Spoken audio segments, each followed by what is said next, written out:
ఎంత భాగం ఎలా ఖర్చు పెట్టాలి అనేది. కానీ గత ప్రభుత్వం తాలూకా విధ్వంసం గురించి చంద్రబాబు నాయుడు గారు చెప్తున్నారు శ్వేతపత్రాల ద్వారా. సో ఏంటి ఇప్పుడు మెయిన్ ఛాలెంజెస్? ఈ వచ్చిన ఆదాయంలోంచి వడ్డీలు కట్టడానికి సరిపోతుంది ఇవాళ లోకేష్ గారు చెప్పిన లెక్క ప్రకారం. ఇంకా మన ముందేమో చాలా అచీవ్మెంట్స్ టార్గెట్స్ ఉన్నాయి. అమరావతి, పోలవరం సరే కొంత మనం ముందు పెట్టుకుంటే తర్వాత కేంద్రం నుంచి వచ్చే డబ్బులు ఉద్యోగ కల్పన లేకపోతే నిరుద్యోగ భృతి ఇవ్వాలి. ఒకవేళ ఉద్యోగాలు సృష్టించలేకపోతే ఒక పక్కన ఇన్ఫ్రాస్ట్రక్చరు డెవలప్మెంటు ఎట్లా how to go forward? Good evening. Good evening. మీకు అట్లాగే పెద్దలిద్దరికి నమస్కారం. అంటే ఇందులో ఇది మా పొలిటికల్ లీడర్స్ గా మనం మాట్లాడుకోవడం కంటే కూడా అంటే I'm representing in behalf of one political party TDP నుంచి అన్నప్పటికీ కూడా ఇది ఆర్థికం అన్నది అన్ని రాష్ట్రాలకు, దేశానికి, ప్రపంచానికి సంబంధించినటువంటి విషయం. సో ఇక్కడ మనం సీరియస్ గా దీని మీద కన్సర్న్ పెట్టుకుంటే ఈ మధ్యనే సుప్రీంకోర్టు కూడా కామెంట్ చేసింది. ఉచితాలతో మీరు ఏం చేస్తున్నారు, ఉచితాల వల్ల ప్రజల యొక్క జీవన ప్రమాణాలు పెరుగుతాయి అనుకుంటున్నారా, దేశం ఏం కావాలి, ట్యాక్స్ పేయర్స్ మనీ ఏం కావాలంటే రీతిలో మాట్లాడింది. ఇక్కడ నా ఉద్దేశంలో ఏంటంటే ఉచితాలు అనేటివి ఉండాల్సిందే. ఉచితాలు లేకుండా అయితే కుదరదు. ఖచ్చితంగా ఉచితాలు అన్నవి అమెరికాలో కూడా ఉన్నాయి, అట్లాగే అభివృద్ధి చెందిన దేశాలు యూరోప్ కంట్రీస్ కూడా చాలా ఉచితాలు ఉన్నాయి. అంటే అటు వాట్ ఎక్స్టెంట్ అన్నది ఇక్కడ పాయింట్. దేనికి ఉండాలి, ఎంత ఉండాలి, ఎట్లా ఉండాలి, తర్వాత అసలు దేశం ఎట్లా ఉండాలి, లేదా రాష్ట్రం అయితే ఎట్లా ఉండాలి, జిల్లా అయితే ఎట్లా ఉండాలి, మానవ వనరులు ఎట్లా ఉండాలి, ఫండమెంటల్ పని మానవ వనరులు, మనిషి యొక్క జీవిత విధానం ఏదైతే ఉందో అది ఎంత కంఫర్ట్ జోన్ లో ఉండాలి, లిటరసీ పర్సంటేజ్ ఎంత ఉండాలి, అవసరాల కొద్దీ మనకు తగిన వనరులను ప్రభుత్వం ఏ రకంగా క్రియేట్ చేయాలి, ఆ క్రియేట్ చేసిన దాంట్లో ఈ మానవులు ఎవరైతే మనుషులు ఉంటారో వాళ్ళు సంపాదించే దాంట్లో ట్యాక్స్ అమౌంట్ ఎంత వస్తుంది, ట్యాక్స్ వచ్చే అమౌంట్ ద్వారా ఆ దేశం ఎంత అభివృద్ధి చెందుతుంది అనే దాని మీద మనకు ఆర్థిక సిద్ధాంతం అనేది ఆధారపడి ఉంటుంది. చాలా పేద దేశాలు కూడా ఈ రోజు రిచ్ స్టేటస్ లో ఉన్నాయి బికాస్ ఆఫ్ ఏంటంటే లిటరసీ అండ్ నాన్ కరప్షన్. అంటే ఫ్రీగా, నాన్ కరప్షన్ తో పాటు ఫ్రీగా ఏమి ఇవ్వకుండా ఏమి ఇవ్వాలో అది మాత్రమే ఇస్తూ. ఇప్పుడు అమెరికాలో తీసుకోండి, విద్య ఫ్రీ, అట్లాగే వైద్యం ఆల్మోస్ట్ ఫ్రీ, అట్లా కొన్ని చాలా వరకు వాళ్ళు ఫ్రీలు ఇస్తున్నారు.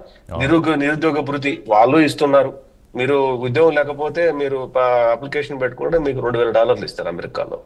అంటే అక్కడ లేవని కాదు, ఉన్నాయి. కాకపోతే అంటే వాళ్ళు చేసినటువంటి విధానాలు ఏంటంటే ఎక్కడికక్కడ అవేర్నెస్ క్రియేట్ చేసి ట్యాక్స్ ను కలెక్ట్ చేసి దేశాభివృద్ధికి ఉపయోగపడేలాగా చేసుకుంటున్నారు వాళ్ళు. మనకు ఈ అంటే నేను ఒక పొలిటికల్ పార్టీ నుంచి రిప్రజెంట్ చేస్తున్నా కాబట్టి ఇంతకంటే ఎక్కువ మాట్లాడడం కూడా అంటే ఒక విద్యాసాగర్ మనకు వచ్చే ఆదాయాలు దృష్టిలో పెట్టుకుని దానికి కొన్ని పరిమితులు ఉన్నాయి ఖచ్చితంగా. ఎందుకంటే 2014లో విడిపోయినప్పటి నుంచి ఇప్పటిదాకా మనం ఎంత ముందుకు వెళ్ళాము అంటే చెప్పుకోవడానికి ఎక్కువేమీ లేదు. అక్కడ ఇంకా ఏమన్నా మాట్లాడితే ఇంకా లోటే కనిపిస్తోంది.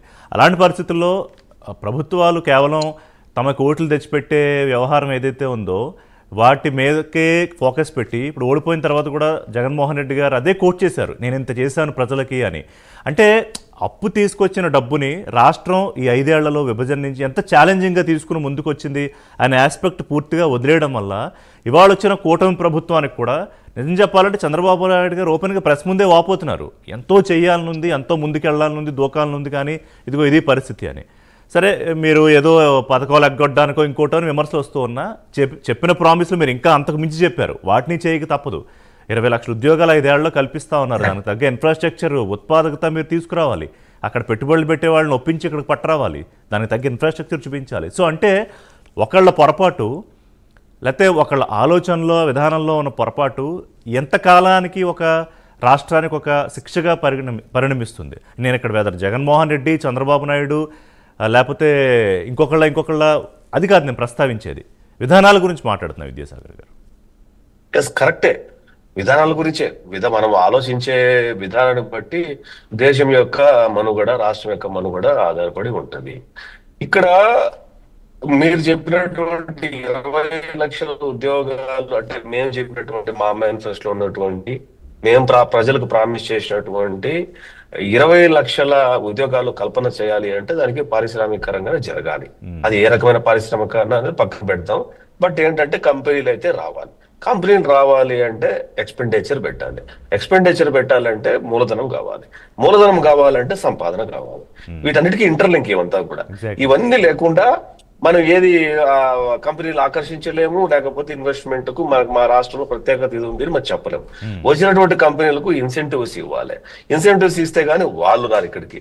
ఇది క్యాపిటల్ ఎక్స్పెండిచర్ ఏదైతే ఉందో ఆ క్యాపిటల్ ఎక్స్పెండిచర్ మీద ఏ రాష్ట్రం అయితే, ఏ దేశం అయితే ఎక్కువ డబ్బులు పెడుతూ ఉంటుందో ఆ దేశాలు కానీ రాష్ట్రాలు కానీ అభివృద్ధి చెందుతూ ఉంటాయి.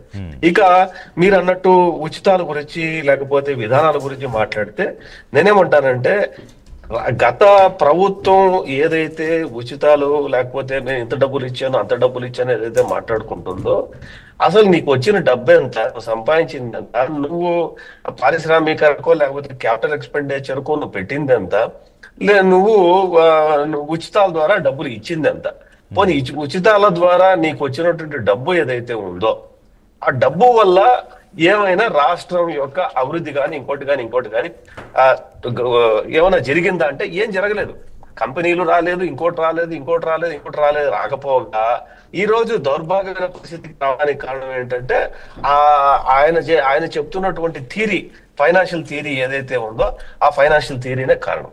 ప్రపంచంలో ఆయన చెప్పేటటువంటి థియరీ ఎక్కడ సక్సెస్ అవ్వాలి. వీళ్ళు ఏమంటారంటే ఎక్స్ప్రెస్ మనీ లేదా ఇది హెలికాప్టర్ మనీ అంటారు. ఈ హెలికాప్టర్ మనీ అనేది ఉపయోగపడుతుందా? ఏ దేశం ప్రపంచంలో హెలికాప్టర్ మనీ ద్వారా అభివృద్ధి సాధించినటువంటి ఆ దేశాలు కానీ రాష్ట్రాలు కానీ ఏమైనా ఉన్నాయి? మాట్లాడదాం విద్యాసాగర్ గారు. ఎప్పుడు ప్రజలకు పని కల్పించాలా? ఇప్పుడు అదే దాని గురించి మాట్లాడదాం. కాకమాన్ రాజశేఖర్ గారు వైఎస్ఆర్సీపీ సీనియర్ నేత, ఆయన కూడా నాతో పాటు స్టూడియోలో జాయిన్ అయ్యారు. రాజశేఖర్ గారు ఒక్క నిమిషం దగ్గరికి వస్తా. రఘునాథ్ బాబు